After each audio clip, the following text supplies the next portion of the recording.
Was good? It's your boy Cisko. I just want to do this little video as a quick little bio. I should say a short bio. And I've been doing this since back in, I want to say, 99. Released our first album, P.B.C, Central Valley Living, in September of 99 locally, and then nationwide, I want to say March of 2000. So I've been doing this for a while. All this music stuff really started because of Charlie Boy. He came through one day with the tape, literally on a cassette, and he was repping the town on it, Leemore. I thought it was cool.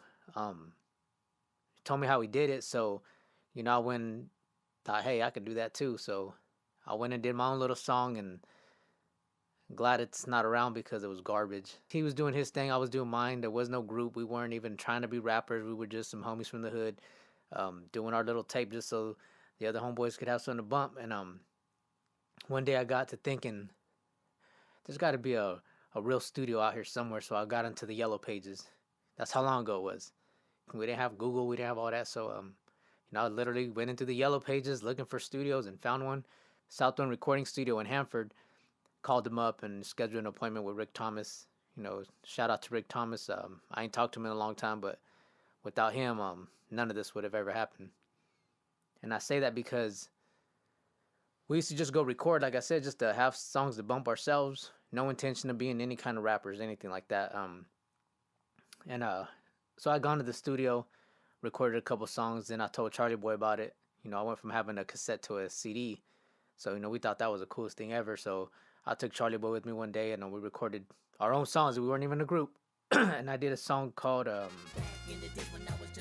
be honest, it didn't even have a name. It was untitled. It was like a Cypress Hill beat called off of a Tequila Sunrise or something like that.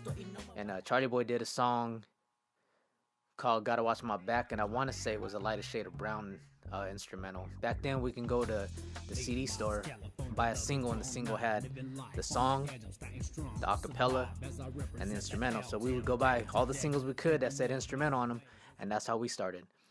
And anyway, so we did our own song, and then we ended up collabing on that Jam On It beat, which was originally, I want to say, off of a Puff Daddy CD or something. And we ended up doing that song, and we ended up calling it Straight Representing because that's what we were doing, straight representing on it.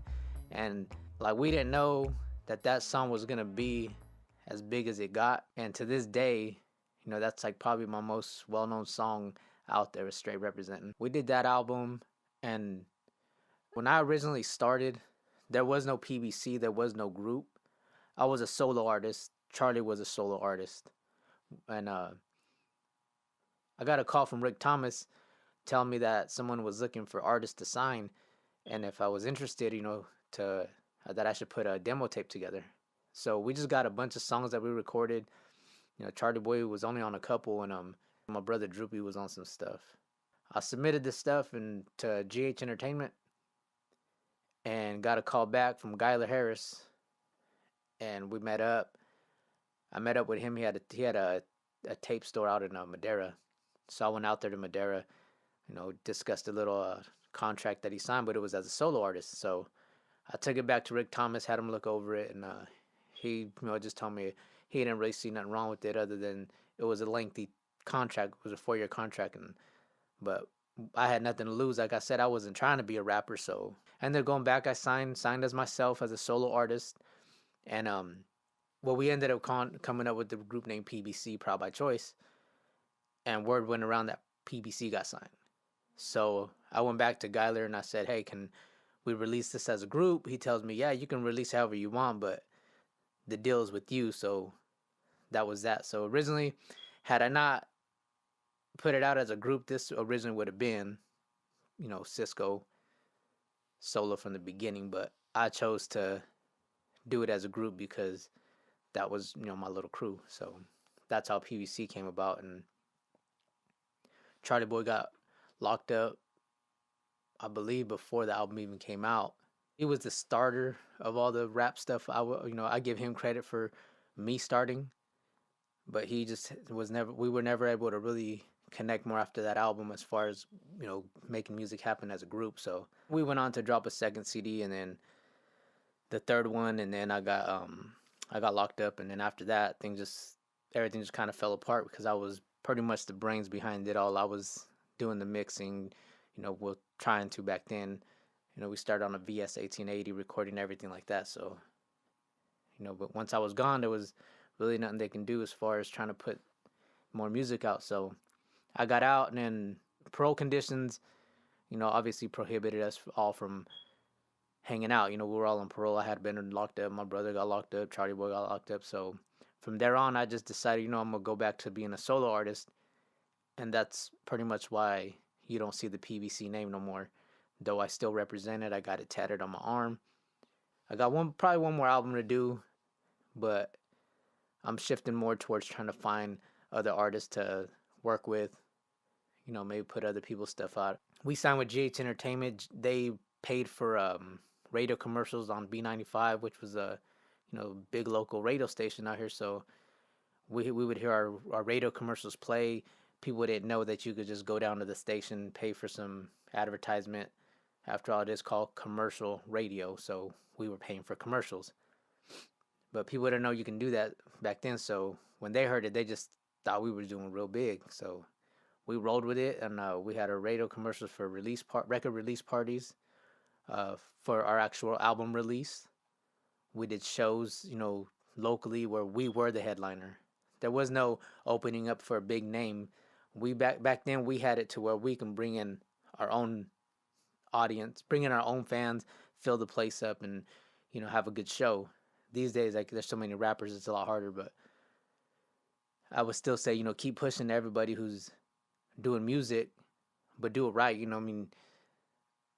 Pay someone if you have to get high quality visuals, high quality graphics, videos, recording sessions, beats. Like I said it before in another video, we all want to save money, but there comes a point where you got to decide, am I doing this for a hobby, or am I really trying to go somewhere with it?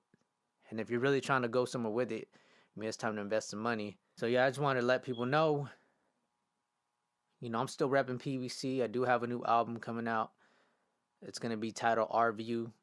R.View stands for Realest Verses I Ever Wrote. People often ask, how come I don't gangbang on music anymore? How come I don't, come with that hardcore gangster rap? And the truth is, people grow up. And even though it's always in your heart, we have families to feed, so we can't be out there being the same knucklehead you were back then. But it's always in your heart. It's always in your mentality. So I know people talk. And does it bother me? Maybe just a little bit sometimes, but it's more of a, you got to learn to control yourself, because if not, I'd be in prison right now just for feeding into all the gossip and nonsense that people say. But I'm still the same old me, just trying to be a better person as far as, being a good father. You haven't heard the last from me. I'm still going to be releasing some new music, like I said. You can visit my website, either madeofbrown.com or havehart.com, HAVHART. That stands for Have a Vision, Have Humble and Realistic Thoughts. This stuff doesn't happen overnight, and I'm not saying I'm rich either. Music pays some bills, even if it don't get you rich. But you got to stick with it. You got to hustle. You got to grind. And I say, he who hustles the hardest gets the farthest. So you don't always got to bite into all the hype. People want to hype themselves up to be someone they're not, pretend they're doing these big things. And I'm like, Leamore and Hanford are small towns, so everybody knows somebody who knows somebody. So ain't nobody out here really doing it big like that. So if you're doing music, keep doing you, but be true to yourself and do what you got to do to come up. Until the next one, peace. P.B.C, proud by choice.